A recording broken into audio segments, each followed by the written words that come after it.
Welcome back to another edition of Fly Tying for Beginners with Jim Misiura.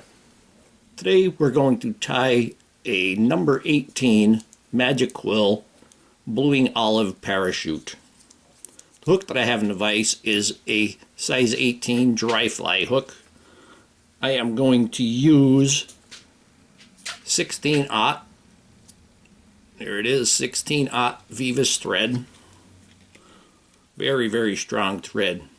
And this is an olive thread.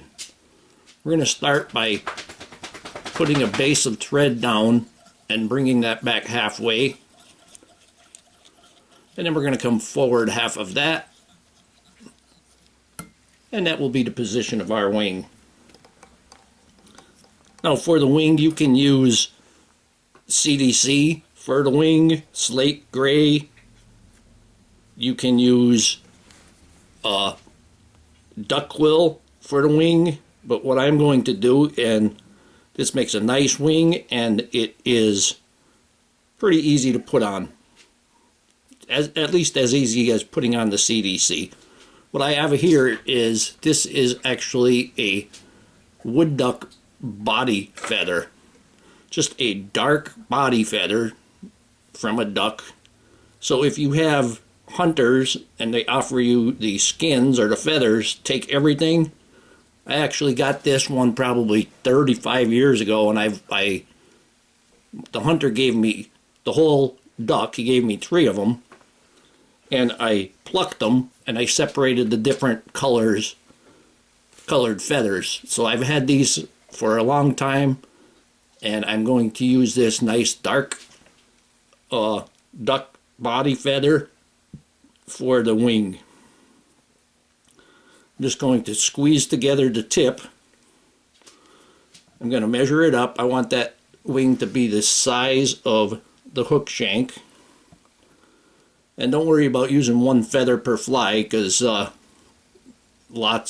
if you get a duck from a duck hunter, there's a lot of feathers on there. We're going to tie that in. Just going to place that, do a nice loose loop, and then pull it tight. Just going to check the position by picking up the front wing. I could go ahead and put a couple wraps on there. That looks good right where the position is. Then I'm going to wrap back just a couple, and then I'm going to trim it off, because you don't want to go back too far before you trim it, because you want to get a taper on the body, and you want to cut this at a taper.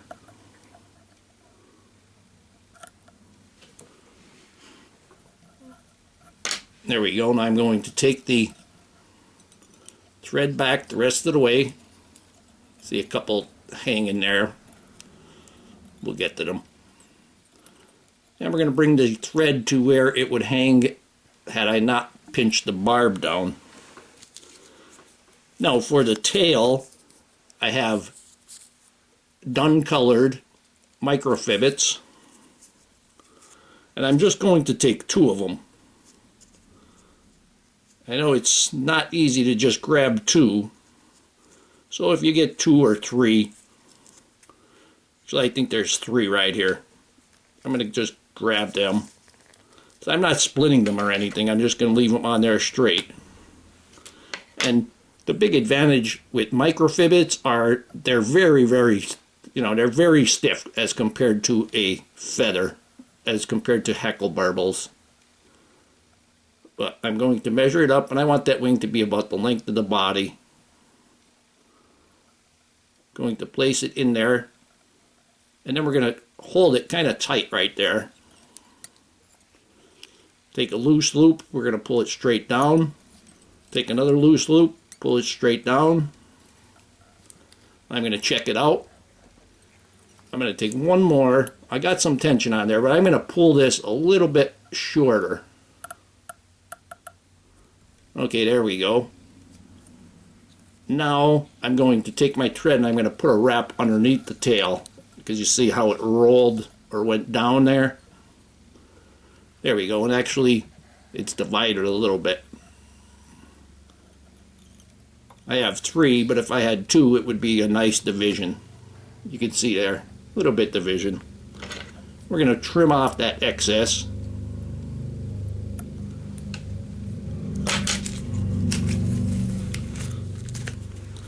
Now I'm going to take the magic quills. Here they are. Nice. These are nice skinny magic quills.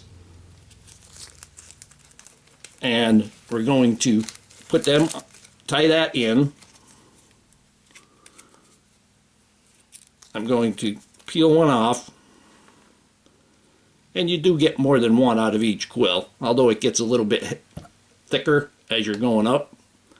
And you can see there is a little bit of transparency in there.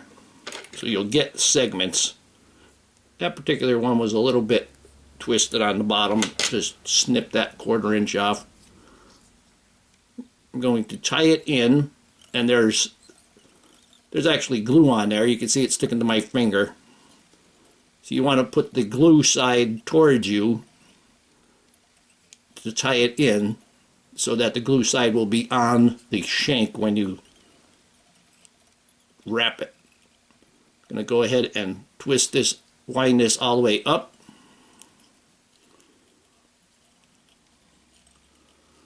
I get to the wing. I'm going to hold the wing back, and I'm going to bring the thread in front of the wing. I'm going to put a little bit of, build up just a little bit there. Now I have the thread in front of the wing. I'm going to take the quill, and I'm going to wrap this. Get it right to the back first.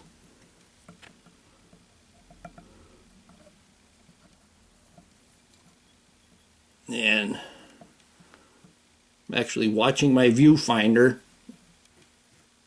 because I can see the quill much better in the viewfinder than with my naked eye because this is small. I'm going to put a little bit of moisture on that wing there. Help control it that little bit. And I'm going to bring it right up to the wing. I'm going to move the wing back. I'm going to go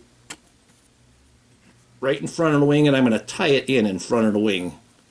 So I'm going to, because that wing is a little bit in the way, I'm going to pull the wing back, and I'm going to put my thumb against the quill, and then I can make a loose loop and secure it. You can fold it back, give it a couple of wraps right there. Take your poke and snip cuticle trimmer. Get that nice and tight. And now you can see you still got plenty to tie another one with. The segments might be getting a little bit larger. The bigger it gets, the bigger the quill gets going up. Now I'm going to take a blue dun hackle, and I gave that the crew cut. Oh, we got a couple of them there. Let me just snip them off. And I'm going to tie this in, and I want to try to keep that concave side on the bottom. So I'm going to put that there, and I'm almost laying it flat in front. Catch it. Then I'm going to hold everything back.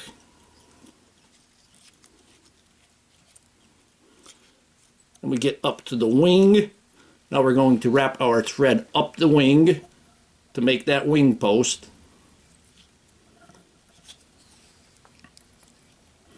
And don't be afraid to hold the wing to make it tight so it makes it easier to wrap. Because if you don't, it'll just, a lot of times it will just come right off.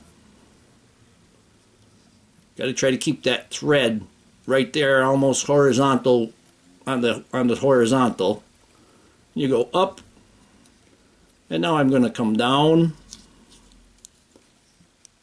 You don't necessarily need as many wraps going down, but you should try to save them or keep them as many, because it just additional reinforcement. I got one hanging off the back there. I'm just going to snip that and pray that I don't catch the hackle. Good enough. Now I'm going to take just a wisp of blue wing olive, a very small amount. This much I'm going to stretch it out so it is very small on there, and you'll see I'm basically just making that thread a little bit thicker. You got to remember you have a size 18 here, so you can't be having a large noodle. I'm going to put a couple wraps in back, going to move to the front, put a couple wraps there. Now I'm going to kind of front to back. And my object is to close that hole on that side. And there we go, and it is done. Now I got to put my delicate hackle pliers on, being these. But before I do that, I'm going to take my hackle and I'm going to pull it down, and I'm not pulling hard, but I'm just going to give it a squeeze right there, and you can see that folded it. So that'll make it easier for wrapping also. Put my hackle on. I'm just going to wind it. 2, 3. And that looks pretty good. You're not going to be using this on faster water too often. It's going to be usually on the flat pools where they're going to be eating these. Now, you're not going to be using them on white waters. You're going to be using them on the flats. We're going to give it like 3 wraps. I'm going to remove my hackle pliers. Going to lift up the hackle and put 2 or 3 wraps underneath. And this is another reason why you need to use a very slim, very small thread, like the 16-aught. If I had like 8-aught, you would actually see another piece of post under there instead of the way it is right now, because the thread is thick and it would push the hackles up. Going to take my poke and snip, take off that hackle, put it on the side because I can get 2 more out of that. Now I'm going to take my whip finish and carefully, let me put it down here. You see I have the X down here. I'm going to bring it to the wing post from underneath. And when I wrap the thread, I want to make sure that I'm under the hackle. So you can even go down with it like this to get it under that hackle. Then I'm going to hold it, and before I pull it, I'm going to put my head cement on. And I'm going to put it on the left side. You're on the opposite side. It would be your right, but it would be your left as you're tying. I think most tyers are tie right-handed. It would be the opposite if you're left-handed. But I put it on that left side, and the reason I put it on that left side is so when I pull it, it doesn't come off on my whip finish. So when I pull it, that left side is going in first. I'm going to take it nice and slow and pull that up underneath. You could even go back and forth just a little bit. Tighten that up. Take your poke and snip again and remove that thread. And here we have a number 18 Magic Quill Blue Wing Olive Parachute. Hope that you learned something from this video. Hope that you would subscribe to my channel. Please refer me to your friends. Please visit my sponsors. Please leave comments, questions, suggestions. If you'd like to purchase any flies that I make, go to etsy.com/shop/theflymanjim. And most of all, thank you very much for watching my videos.